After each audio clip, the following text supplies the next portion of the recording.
श्री दुर्गाय नमः। श्रीमद्देवी भागवत महापुराण द्वितीय स्कंद अध्याय 29 सीताहरण और देव के नियमों में राम लक्ष्मण की बातचीत श्री नारद जी द्वारा नवरात्र व्रतोपदेश और श्री राम का व्रत करना। व्यास जी कहते हैं, रावण के ये कुत्सित वचन सुनकर माता जानकी भय से व्याकुल हो उठी। उनका सारा शरीर कांप गया। फिर मन को स्थिर करके उन्होंने कहा, पुलत्स कुमार रावण, तुम काम के चुंगल में फंसकर क्यों इस प्रकार की घृणित बातें बक रहा है? अरे मैं हाट की वैश्या नहीं हूँ। महाराज जनक के कुल में मेरा जन्म हुआ है। रावण, तू लंका चला जा, भगवान राम तुझे अवश्य मारेंगे। मेरे लिए ही तेरी मृत्यु होगी, ये बिल्कुल निश्चित बात है। इस प्रकार कहकर भगवती जानकी पर्णशाला में वहाँ अग्नि स्थापन किया हुआ था चली गई। उस समय जगत को रुलाने वाले रावण के प्रति दूर हो यह आवाज़ उनके मुख से निकल रही थी। तत्पश्चात रावण असली रूप में आकर पर्णशाला के पास पहुँच गया और उसने जबरदस्ती सीता को पकड़ लिया। सीता भय से घबरा कर रोने लगी। हा राम, हा लक्ष्मण, इस प्रकार की करुण ध्वनि करके उनके मुंह से निरंतर निकल रही थी। उधर नीच रावण ने उन्हें पकड़ा और रथ पर बिठाकर वह तुरंत चल पड़ा। जाते समय मार्ग में अरुण नंदन जटायु ने उसे घेर लिया। फिर उस वन में ही रावण और जटायु का भयंकर युद्ध आरंभ हो गया। तात रावण के हाथों जटायु की सत्ता शिथिल हो गई। तब उस राक्षस सीता को उठाकर लंका चला गया। बेचारी सीता कुररी पक्षी की भांति विलाप कर रही थी। दुष्ट रावण ने अशोक वाटिका में सीता के रहने की व्यवस्था की। उसके पास राक्षसियों का पहरा लगा दिया। साम, दान, दंड, भेद सभी नीतियां बरतने पर भी रावण सीता को अपने सदाचार से न डगा सका। उधर भगवान राम भी स्वर्णमय मृग को तुरंत मारकर उसे ले आश्रम की ओर बढ़े। उनकी आंखें के सामने आते हुए लक्ष्मण भी पड़ी। तुरंत भगवान राम ने कहा, अरे भैया, तुमने यह विषम कार्य क्यों कर डाला? प्रेयसी सीता को असहाय छोड़कर तुम्हारे यहाँ आने का क्या कारण है? क्या तुम इस नीच की पुकार सुनकर चले आए? इस समय सीता के वचन रूपी बाण से लक्ष्मण अत्यंत दुखी थे। उन्होंने भगवान राम से कहा, प्रभु, समय बलवान है, उसी की प्रेरणा समय है आ गया, यही निश्चित बात है। फिर राम और लक्ष्मण दोनों पर्णशाला में गए। उन्होंने वहाँ की स्थिति देखी, तब उन्हें दुख की सीमा न रही। फिर तो जनक जानकी को खोजने में दोनों भाई तत्पर हो गए। खोजते हुए वे उस स्थान पर पहुँचे जहाँ पक्षीराज जटायु गिरे थे। पृथ्वी ने पक्षीराज को गोद में लिटा लिया था। अभी शरीर में प्राण थे। जटायु ने कहा, थोड़ी देर की बात है, रावण द्वारा जानकी नंदिनी जानकी हारी गई हैं। मैंने उस नीच राक्षस को रोक लिया था, परंतु अंत में उसकी शक्ति सफल हो गई, जिससे मुझे समरांगण में लेट जाना पड़ा। इस प्रकार कहने के पश्चात जटायु के शरीर से प्रयाण कर गए। भगवान के स्पर्श से उसका शरीर पवित्र हो चुका था। राम और लक्ष्मण ने अपने हाथों पक्षीराज की परलौकिक क्रिया संपन्न की। तदंतर वे वहाँ से आगे बढ़े। फिर उन्होंने कंबद को मारकर उसका शाप से उद्धार किया। कंबद के प्रस्ताव पर ही सुग्रीव से राघवेंद्र की मित्रता हुई। वीरवर बाली भगवान के हाथ स्वर्ग से धार गया। कार्य साधन कराने की आशा में से श्री राम ने किष्किंधा का वह उत्तम राज्य सुग्रीव को सौंप दिया। वहीं लक्ष्मण सहित भगवान राम बहुत समय तक ठहरे रहे। रावण द्वारा हारी गई प्रेयसी सीता के विषय में उनका चित्त सदा चिंतित रहता था। एक समय की बात है, सीता के विरह से अत्यंत व्याकुल होकर भगवान राम ने लक्ष्मण से कहा, सौमित्रे, जानकी का कुछ भी पता न चला। उसके बिना मेरी मृत्यु बिल्कुल निश्चित है। जानकी के बिना अयोध्या में पैर ही न रख सकूँगा। राज्य हाथ से चला गया। वनवासी जीवन व्यतीत करना पड़ा। पिताजी सुरधाम सिधारे, इस स्त्री हारी गई। पता नहीं देव आगे क्या करेगा। मनु के उत्तम वंश में हमारा जन्म हुआ। राजकुमार होने की सुविधा हमें निश्चित सुलभ थी, फिर भी वन में हम असीम दुख भोग रहे हैं। सौमित्रे, तुम भी राजसी भोग का परित्याग करके दुर्दैव की प्रेरणा से मेरे साथ निकल पड़े हो। लो, अब यह कठिन कष्ट भोगो। लक्ष्मण, वैदेह कुमारी सीता बचपन के स्वभाववश हमारे साथ चल पड़ी। दुरात्मा देव ने उस सुंदरी को भी हमारे गुरुतर दुख देने वाली दशा में लापटका। रावण के घर में वह सुंदरी सीता कैसे दायी समय व्यतीत करेगी। उस साध्वी के सभी आचार बड़े पवित्र हैं। मुझ पर यह अपार प्रेम रखती है। लक्ष्मण, सीता रावण के वश में कभी नहीं हो सकती। भला जनक के घर उत्पन्न हुई वह सुंदरी दुराचारिणी स्त्री की भांति कैसे रह सकती है? भरतानुज, यदि रावण को घोर नियंत्रण हुआ तो जानकी अपने प्राणों को त्याग देगी, किंतु उसके अधीन नहीं होगी। यह बिल्कुल निश्चित बात है। वीर लक्ष्मण, कदाचित जानकी का जीवन समाप्त हो गया तो मेरे प्राण भी शरीर से बाहर निकल जाएंगे, यह ध्रुव सत्य है। इस प्रकार कमल लोचन भगवान राम विलाप कर रहे थे। तब धर्मात्मा लक्ष्मण ने उन्हें आश्वासन देते हुए सत्यतापूर्वक कहा, महाभाव, संप्रति उस दैत्य भावना का परित्याग करके धैर्य रखिए। मैं उस नीच राक्षस रावण को मारकर माता जानकी को ले आऊँगा। जो विपत्ति और संपत्ति दोनों स्थितियों में धैर्य धारण करके एक समान रहते हैं, वे ही बुद्धिमान हैं। कष्ट और वैभव प्राप्त होने पर उनमें रचे पचे रहना वह मंदबुद्धि मानवों का ही काम है। संयोग और वियोग तो होते ही रहते हैं, इसमें शोक क्यों करना चाहिए? जैसे प्रतिकूल समय प्राप्त होने पर राज्य से वंचित होकर वनवास हुआ है, सीता हरी गई है, वैसे ही अनुकूल समय आने पर संयोग भी हो जाएगा। भगवान, इसमें कुछ भी अन्यथा विचार करने की आवश्यकता नहीं है। अतः अब आप शोक का परित्याग कीजिए। वन बहुत से बानर हैं। जानकी को खोजने के लिए वे चारों दिशाओं में जाएंगे। उनके प्रयास से माता सीता अवश्य आ जाएंगी, क्योंकि रास्ते में विषय की जानकारी प्राप्त हो जाने पर मैं वहां जाऊंगा। पूरी शक्ति लगाकर उस नीच रावण को मारने के पश्चात जानकी को ले आऊँगा, अथवा भैया सेना और शत्रुघ्न सहित भरत को बुलाकर हम तीनों एक साथ शत्रु रावण को मार डालेंगे। अतः आप शोक न कीजिए। राघव, प्राचीन समय की बात है, महाराज रघु एक ही रथ पर बैठे और उन्होंने संपूर्ण दिशाओं में विजय प्राप्त की थी। उन्हीं के कुलदीपक आप हैं। अतः आपका शोक करना किसी भी प्रकार शोभा नहीं देता। मैं अकेले ही अखिल देवताओं और दानवों को जीतने की शक्ति रखता हूँ, फिर मेरे सहायक भी हैं। तब कुलाधम रावण को मारने में क्या संदेह है? मैं जानकी को भी सहायक रूप में बुला लूँगा। रघुनंदन, मेरे इस प्रयास से देवताओं का कंटक दुराचारी वह रावण अवश्य ही प्राणों से हाथ धो बैठेगा। राघव, सुख के बाद दुख और दुख के बाद सुख चक्के के भांति निरंतर आते जाते ही रहते हैं। सदा कोई एक स्थिति नहीं रह सकती जिसका अत्यंत दुर्बल मन सुख और दुख की परिस्थिति में तदानुकूल हो जाता है। वह शोक के अथाह समुद्र में डूबता रहता है, उसे कभी भी सुख नहीं मिल सकता। आप तो उनसे परे हैं। रघुनंदन, बहुत पहले की बात है, इंद्र को भी दुख भोगना पड़ा था। संपूर्ण देवताओं ने मिलकर उनके स्थान पर नाहुस की नियुक्ति कर दी थी। वे अपने पद से वंचित होकर डरे हुए कमल के कोष में बैठे थे। बहुत वर्षों तक उनका अज्ञातवास चलता रहा, पर उस समय बदलते ही इंद्र को अब फिर अपना स्थान प्राप्त हो गया। मुनि के हिसाब से नाहुस की आकृति अजगर के समान हो गई और उसे धरातल पर गिर जाना पड़ा। तब उस नरेश के मन में इंद्राणी को पाने की प्रबल इच्छा जाग उठी और वह ब्राह्मणों का अपमान करने लगा। तब अगस्त जी कुपित हो गए। इसके परिणाम स्वरूप नाहुस को सर्पयोनि मिली। अतएव राघव, दुख की घड़ी सामने आने पर शोक करना समुचित नहीं है। विज्ञ पुरुष को चाहिए इस स्थिति में मन को उद्यमशील बनाकर सावधान रहे।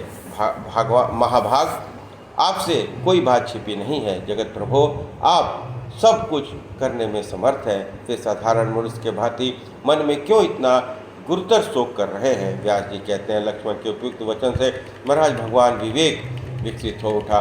तब वे अत्यंत शोक से रहित होकर निश्चिंत हो गए। इस प्रकार भगवान राम और लक्ष्मण परस्पर विचार करके मौन बैठे थे। इतने में ही महाभाग नारद ऋषि आकाश से उतर आए। उस समय उनके स्वर और ग्राम में विभूषित विशाल बीड़ा बज रही थी। वे रथंतर शाम को उच्च स्वर में गा रहे थे। मुनि जी भगवान राम के पास पहुंच गए। उन्हें आया देखकर अमित तेजस्वी श्री राम उठ खड़े हुए। उन्होंने मुनि को श्रेष्ठ पवित्र आसन दिया, पाद्य और अर्घ्य की व्यवस्था की। भली भांति पूजा करने के उपरांत हाथ जोड़कर प्रणाम किया और खड़े हो गए। फिर मुनि के आज्ञा देने पर उनके पास उनके पास ही भगवान बैठ गए। उस समय छोटे भाई लक्ष्मण भी उनके पास थे। उन्हें मानसिक कष्ट तो था ही। मुनिवर नारद ने प्रीतिपूर्वक उनसे कुशल पूछी। साथ ही कहा, राघव, तुम साधारण जनों के भांति क्यों इतने दुखी हो? दुरात्मा रावण को ने सीता को हर लिया है, यह बात तो मुझे ज्ञात है। मैं देवलोक में गया था, वहीं मुझे यह समाचार मिला। आपके मस्तक पर मंडराती हुई मृत्यु को न जानने से ही मोहवश अपने मस्तक पर मंडराती हुई मृत्यु को न जानने के मोहवश उसकी यह कुकार्य की प्रवृत्ति हुई है। रावण का निधन ही तुम्हारे अवतार का प्रयोजन है, इसलिए सीता हरण हुआ है। जानकी पूर्व जन्म में मुनि की पुत्री थी। तप करना उसका स्वाभाविक गुण था। वह साध्वी वन में तपस्या कर रही थी, उसे रावण ने देख लिया। राघव, उस दुष्ट ने मुनि कन्या से प्रार्थना की, अब तुम मेरी भार्या बन जाओ। मुनि कन्या द्वारा घोर अपमानित होने पर दुरात्मा रावण ने उस तपस्वी का जूड़ा बलपूर्वक पकड़ लिया। तब तो तपस्वी ने क्रोधाग्नि भड़क उठी। मन में आया इसके स्पर्श किए हुए शरीर को छोड़ देना ही उत्तम है। राम उसी दिन उस तपस्वी ने रावण को शाप दिया, दुरात्मन, तेरा संहार करने के लिए मैं धरातल पर एक उत्तम स्त्री के रूप में प्रकट होंगी। मेरे अवतार में माता के गर्भ से कोई संबंध नहीं रहेगा। इस प्रकार कहकर वह तपस्वी शरीर त्याग दिया। वहीं ये सीता है जो लक्ष्मी के अंश से प्रकट हुई हैं। भ्रमवश सर्प को माला समझकर अपनाने वाले व्यक्ति की भांति अपने वंश का उच्छेद करने के लिए ही रावण ने उनको हरा है। राघव, देवताओं ने रावण वध के लिए सनातन भगवान श्रीहरि से प्रार्थना की थी। परिणाम स्वरूप रघुकुल में तुम्हारे रूप में श्रीहरि का प्राकट्य हुआ है। महाबाहो, धैर्य रखो। सदा धर्म में तत्पर रहने वाली साध्वी सीता किसी के वश में नहीं हो सकती। उसका मन निरंतर तुम्हारे ध्यान में संलग्न है। सीता को पाने के लिए स्वयं इंद्र एक पात्र में रखकर कामधेनु का दूध भेजते हैं और उस अमृत के समान मधुर दूध को पीती हैं। कमल पात्र के समान विशाल नेत्र वाली सीता को स्वर्गीय सौरभी गौ का दुग्ध पान कराने से भूख और प्यास का किंच मात्र भी कष्ट नहीं है। वह स्वयं मैंने देखा है। राघव, अब मैं रावण वध का उपाय बताता हूँ। इस अश्विनी महीने में तुम श्रद्धापूर्वक नवरात्र अनुष्ठान करने में लग जाओ।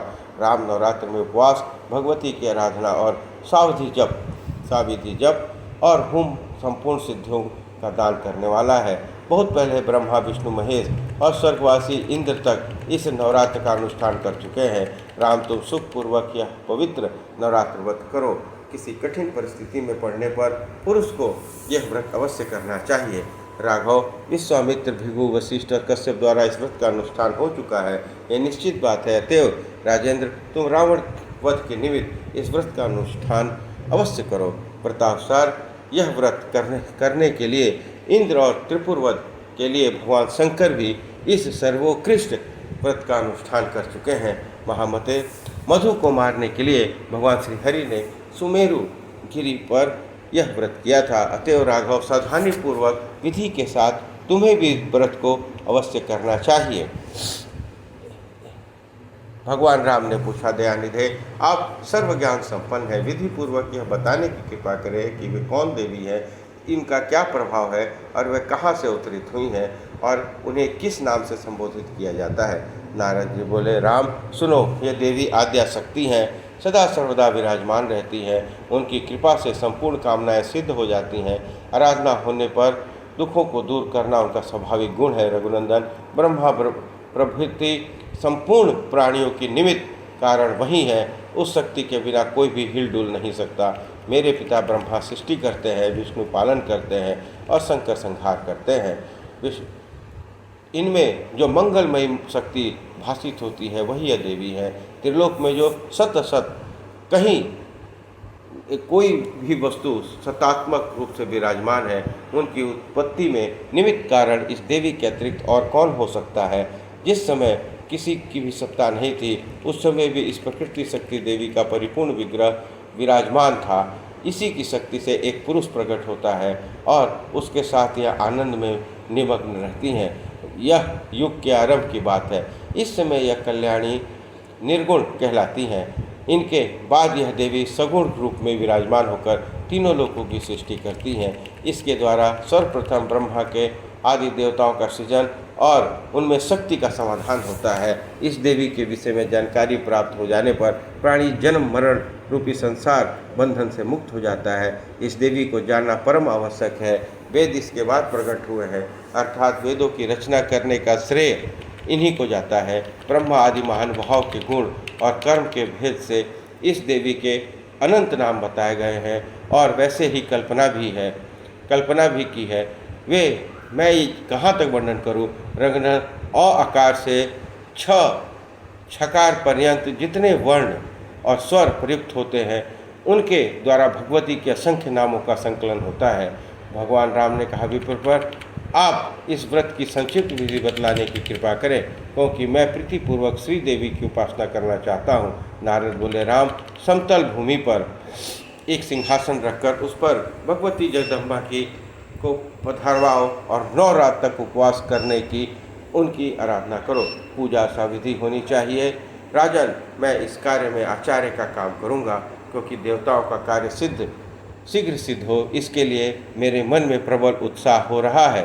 व्यास जी कहते हैं, परम प्रतापी भगवान राम ने मुनिवन नारद जी के कथन को सुनकर उसे सत्य माना। उस उत्तम सिंहासन बनवाने की व्यवस्था की और उस पर कल्याणमयी भगवती जगदम्बिका के विग्रह को पधरवाया। व्रती कहकर भगवान ने विधान से के साथ देवी पूजन किया। उस समय अश्विन मास आ गया था। उत्तम किष्किंधा पर्वत पर यह व्यवस्था हुई थी। 9 दिनों तक उपवास करते हुए भगवान राम इस श्रेष्ठ व्रत को संपन्न करने में संलग्न रहे। विधिवत होम पूजन आदि की विधि से पूरी की गई। नारद जी बतलाते हुए इस व्रत को राम और लक्ष्मण दोनों भाई प्रेम पूर्वक करते रहे। अष्टमी तिथि को आधी रात के समय भगवती प्रकट हुई। पूजा के उपरांत भगवती सिंह पर बैठी हुई पधारी और उन्होंने श्री राम लक्ष्मण को दर्शन दिए। पर्वत के ऊंचे शिखर पर विराजमान होकर भगवान राम और लक्ष्मण दोनों भाइयों के प्रति मेघ के समान गंभीर वाणी से वे कहने लगी, भक्ति की भावना से भगवती को परम प्रसन्न किया है। देवी ने कहा, विशाल भुजा से शोभा पाने वाले राम, अब मैं तुम्हें व्रत के अत्यंत संतुष्ट हूँ। जो तुम्हारे मन में हो वह अभिलाषित वर मुझसे मांग लो। तुम भगवान नारायण के अंश से प्रकट हुए हो। मनु के पावन वंश में तुम्हारा अवतार हुआ है। रावण वध के लिए देवताओं के प्रार्थना करने पर ही तुम अवतरित हुए हो। इसके पूर्व भी मत्स्य अवतार धारण करके तुमने भयंकर राक्षस का संहार किया था।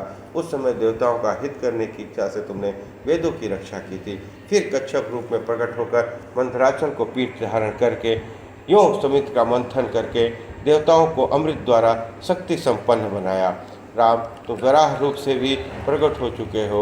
उस समय तुमने पृथ्वी को दांत के अग्रभाव से उठा रखा था। तुम्हारे हाथों हिरणाक्ष की जीवन लीला समाप्त हुई थी। नरसिंह रूप धारण करके तुम हिरण्यकश्यपु को मार चुके हो। रघुकुल में प्रकट होने वाले श्री राम, तुमने नरसिंह अवतार में प्रहलाद की रक्षा की और हिरण्यकश्यपु को मारा। प्राचीन समय में वामन का विग्रह धरकर तुमने बलि को छला। उस समय देवताओं का कार्य साधन करने वाले तुम इंद्र के छोटे भाई होकर विराजमान थे। भगवान विष्णु के अंश से संपन्न होकर जमदाग्नि के पुत्र होने का अवसर तुमने प्राप्त हुआ।